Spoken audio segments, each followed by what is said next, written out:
नमस्कार दोस्तों, स्वागत है आपका अपने चैनल नेचर्स लैब में। आज की इस वीडियो में हम लोग बात करेंगे आधुनिक भारत की। जैसे कि मैंने प्रारंभिक वीडियो में बतलाया है कि बहुत सारे इतिहासकारों के अनुसार वास्तविक आधुनिक भारत का आरंभ 1850 ईस्वी से होता है। इसका एक तर्कसंगत कारण नवचेतना एवं नवजागरण का विकास मालूम पड़ता है। भारत का आधुनिक काल का इतिहास आधुनिक विश्व इतिहास का ही एक अंग है, अतः हम थोड़ा बहुत विश्व इतिहास का भी अध्ययन करेंगे। प्रत्येक काल में होने वाले परिवर्तन ही उस काल की विशेषता होती है। 1707 ईस्वी से 1850 तक का काल राजनीतिक अराजकता का काल था। भारत के इतिहास का यह काल संक्रमण काल या परिवर्तन काल के नाम से जाना जाता है। अंग्रेज़ों की राजनीतिक प्रभुता की स्थापना के बाद हम इनके निकट संपर्क में आए। अंग्रेजी शिक्षा, पश्चिमी ज्ञान विज्ञान के प्रसार तथा पाश्चात्य संस्कृति के संपर्क ने हमारे जीवन के प्रत्येक क्षेत्र को प्रभावित किया। परिवर्तन की यह प्रक्रिया 18वीं शताब्दी के उत्तरार्ध से आरंभ हुई। अतः आधुनिक भारत के आरंभ बिंदु को कुछ इतिहासकार 1757 ईस्वी को भी मानते हैं। जिस तरह भारत में आधुनिक युग का संबंध नवजागरण से है, इसी तरह यूरोप में भी आधुनिक युग का आरंभ नवजागरण से माना जाता है। यूरोप में पुनर्जागरण का काल सन 1350 ईस्वी से 1550 ईस्वी के बीच माना जाता है। 1460 ईस्वी में कुतुबनुमा का आविष्कार मार्को पोलो द्वारा किया गया, जो नवजागरण का एक बहुत ही महत्वपूर्ण आविष्कार था। 16वीं शताब्दी में यूरोप में राष्ट्रीय राज्यों का उदय हुआ। इन राज्यों में फ्रांस एक प्रमुख राज्य था। वहाँ कई तरह के दोषपूर्ण न्याय प्रणाली था तथा कानून भी दोषपूर्ण था। फ्रांस के दार्शनिकों के क्रांतिकारी विचारों ने जनता का मार्गदर्शन किया और 14 जुलाई सन 1789 ईस्वी को पेरिस की जनता ने एक क्रांति किया। इस क्रांति ने फ्रांस में राजतंत्र का अंत कर दिया और फ्रांसीसी गणराज्य की स्थापना हुई। इस क्रांति के घोषणा पत्र में कहा गया कि सभी मनुष्यों को जन्म से ही स्वतंत्रता तथा समानता के अधिकार जीवन भर के लिए प्राप्त हैं।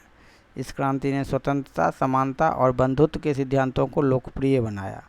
कालांतर में यह सिद्धांत पूरे विश्व पर क्रांतियों में हावी रहा। औद्योगिक क्रांति सर्वप्रथम इंग्लैंड में हुई।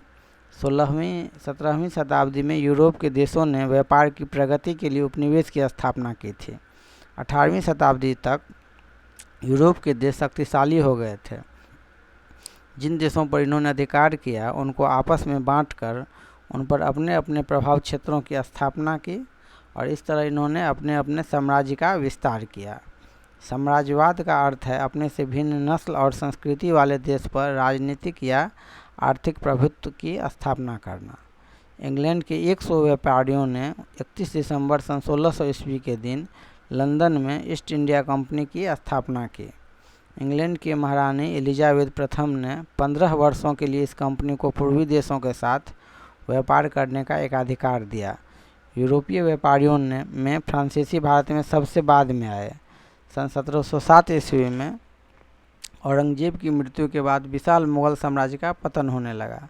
सन 1740 ईस्वी तक अंग्रेज़ों और फ्रांसीसी कंपनियों का मुख्य उद्देश्य भारत में व्यापार करना था और सन 1742 ईस्वी से इन्होंने भारत के राजनीतिक मामलों में भी हस्तक्षेप करना आरंभ कर दिया। भारत में अंग्रेजी साम्राज्य की स्थापना को हम 3 चरणों में बांट सकते हैं। पहला चरण सन 1740 ईस्वी से 1798 ईस्वी तक का है, जब अंग्रेज़ों ने तमिलनाडु, उत्तरी आंध्र प्रदेश तथा बंगाल सूबा पर अपना अधिकार जमाया। इस युग में इनका आरंभिक संघर्ष तो फ्रांसीसियों से हुआ, किंतु बाद में बंगाल के नवाब, मराठों और मैसूर से भी हुआ।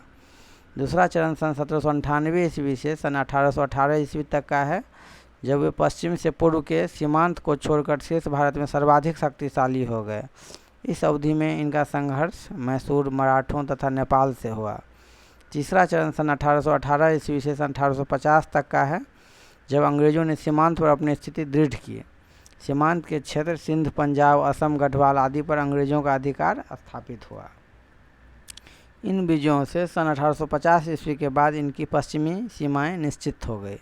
तृतीय बर्मा युद्ध के बाद 1 जनवरी सन 1886 ईस्वी को बर्मा को ब्रिटिश भारत के एक प्रांत के रूप में सम्मिलित कर लिया गया और ये सारे कार्य भारतीय सैनिकों की सहायता से किया गया। प्रारंभिक साम्राज्य विस्तार में कंपनी के प्रमुख अधिकारी रॉबर्ट क्लाइव, वारेन हेस्टिंग्स तथा लॉर्ड कॉर्नवालिस थे। द्वितीय चरण के नेता लॉर्ड वेलेस्ली थे तथा लॉर्ड हेस्टिंग्स थे और तीसरे युग का प्रधान नायक लॉर्ड डलहौजी था। अंग्रेजों को पूरे भारत पर अधिकार करने में लगभग 100 वर्ष लगे। बंगाल का अधिकार करने के बाद कंपनी के अधिकारी निजी व्यापार में अधिक रुचि लेने लगे। इस कारण घूसखोरी से कंपनी की आर्थिक स्थिति गंभीर हो गई। कंपनी ने इंग्लैंड की सरकार से 10 लाख पाउंड की आर्थिक सहायता कर्ज के रूप में मांगी। इन परिस्थितियों में इंग्लैंड की संसद ने कंपनी की गतिविधियों में इंग्लैंड का नियंत्रण रखने के लिए सन 1773 ईस्वी में रेगुलेटिंग एक्ट नियंत्रक कानून बनाया। यह 11 वर्षों तक चला। इसके उपरांत इसके दोषों को दूर करने के लिए पिट्स इंडिया एक्ट 1784 लाया गया।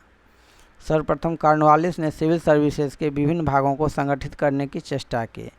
कॉर्नवालिस ने 1793 ईस्वी में अस्थायी बंदोबस्त की व्यवस्था की। इसके अंतर्गत जमींदारों को भूमि की लगान का 8/9 भाग जमींदारों को कंपनी को देना पड़ता था। लगान का 1/9 भाग वह अपने पास रखता था। यह व्यवस्था बंगाल में लागू की गई। मद्रास में रैयतवाड़ी व्यवस्था लागू की गई थी। यह बंदोबस्त 30 साल के लिए किया जाता था। इस व्यवस्था में पैदावार की कुल कीमत का आधा भाग सरकार को मिलता था। पश्चिमी उत्तर प्रदेश में महलवाड़ी बंदोबस्त लागू की गई, जिसमें गांव वाले आपस में मिलकर तय करते थे कि किस किसान को कितनी मालगुजारी देनी है।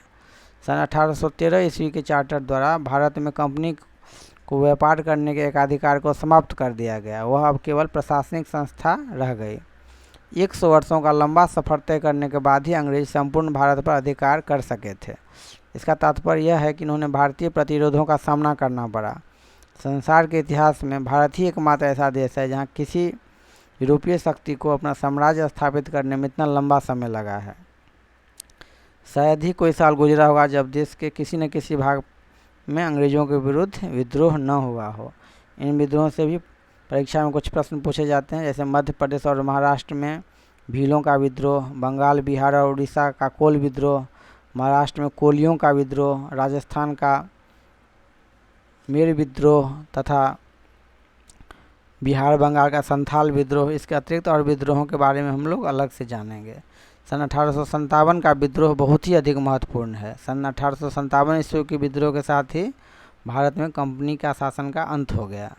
इसके बाद शासन पूरी तरह से ब्रिटिश क्राउन के हाथ में आ गया। 1860 ईस्वी में प्रथम बार बजट की व्यवस्था की गई। 1870 में लॉर्ड मेयो ने केंद्र और प्रांतीय सरकारों के बीच आय के साधनों का वितरण किया। सन 1857 ईस्वी में कलकत्ता, बम्बई तथा मद्रास के विश्वविद्यालयों की स्थापना की गई। धीरे धीरे पंजाब तथा इलाहाबाद में भी विश्वविद्यालय स्थापित किए गए। सन 1854 ईस्वी में उड्स डिस्पैच की घोषणा द्वारा प्राथमिक स्कूल से लेकर विश्वविद्यालय तक की शिक्षा नीति की घोषणा की गई।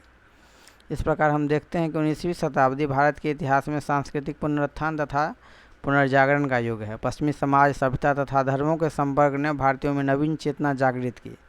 भारत में एक नए जागरूक वर्ग का उदय हुआ और इस वर्ग ने भारतीय धर्म तथा समाज को नए ढंग से सुधारने की कोशिश की। सन 1828 ईस्वी में राम मोहन राय ने ब्रह्म सभा और 1830 ईस्वी में ब्रह्म समाज की स्थापना की। राजा राम मोहन राय को आधुनिक भारत का पिता कहा जाता है। ब्रह्म समाज में से प्रभावित होकर सन 1867 ईस्वी में बम्बई में महादेव गोविंद रनाडे ने प्रार्थना समाज की स्थापना की।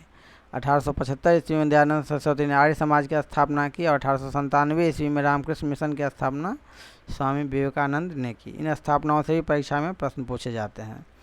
सन 1851 में कलकत्ता में ब्रिटिश इंडियन एसोसिएशन की स्थापना की गई एवं सन 1885 ईस्वी को इंडियन नेशनल कांग्रेस की स्थापना की गई। कांग्रेस से भी परीक्षा में कई प्रश्न पूछे जाते हैं। भारत के राष्ट्रीय आंदोलन में कांग्रेस की मुख्य भूमिका रही है। सन 1885 ईस्वी से 1947 ईस्वी तक कांग्रेस के इतिहास को 3 चरणों में बांटा जा सकता है। सन 1885 से 1905 ईस्वी, सन 1905 से 1918 ईस्वी और 1918 ईस्वी से 1947 ईस्वी तक। 1885 से 1905 ईस्वी तक का समय उदारवाद काल के नाम से जाना जाता है। कांग्रेस के प्रथम अधिवेशन में श्री W.C. बनर्जी ने कांग्रेस के उद्देश्य की घोषणा की थी। उदारवादी नेताओं की नीति यथार्थवादी थी। सन 1885 ईस्वी से सन 1905 ईस्वी तक कांग्रेस की जड़ें पढ़े लिखे लोगों तक ही सीमित थी। 1915 ईस्वी में गांधी जी अफ्रीका से भारत पहुंचे। 1 वर्ष तक उन्होंने पूरे भारत का भ्रमण किया और सन 1917 ईस्वी में गांधी जी मोतिहारी के राजकुमार शुक्ल से वहां के किसानों का दुख जानकर चंपारण गए और उन्हें घोड़े के अत्याचार, नीलहा घोड़े के अत्याचारों को अंत कर सरकार को झुकने के लिए मजबूर किया। सन 1918 में अहमदाबाद के कपड़ा मिल के मजदूर तथा गुजरात के खेड़ा के किसानों का उन्होंने नेतृत्व किया था। और गांधी जी के बारे में भी हम लोग विस्तार से और पढ़ेंगे। इस वीडियो